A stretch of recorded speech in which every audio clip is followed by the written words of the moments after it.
Navbatda ko'rinadigan jarayonimiz Toshkent viloyati Ohangaronga avtomatik rolslarni temir stalligini kalitkasi bilan birgalikda o'rnatib berdik. Darvozamiz bo'yi 350 ga, eni 385 bo'lgan. Hozir mana ish jarayoni bitdi. Ichkarisidan ham ko'rsatamiz. Orqa holatidan bu ko'rinishi. Svet bo'lmaganda rushnoy holati, katta radioblok. Komplektimizda ikkita pulti har doimgidek. Bu orqasidan ko'rinishi.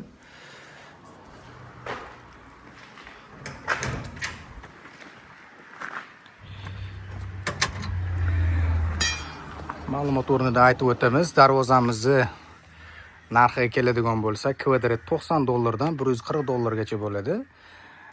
Mahsulotimiz Turkiya Alusel firmasiga tegishli bo'ladi. Mahsulotimiz 2 qavatli bo'ladi. Ichi pena pokaklik, shumshoqqinga, issiq sovuqqa bardoshli. Kraskalar o'chmaydi, ko'chmaydi. Batafsil ma'lumot pastdagi raqamlarga aloqaga chiqsani aytib o'tiladi. Mana ish jarayonimiz bitdi. Akamizga pultni topshirish jarayonimiz. Assalomu alaykum. Aka, yaxshimisiz? Salomatmisiz? Darvoza haqida mana o'rnatdik. Bir-ikki og'iz shu siz ko'rib turganlarga bir yaxshi, men ham o'sha tarmoqlar orqali ko'rib yurdim.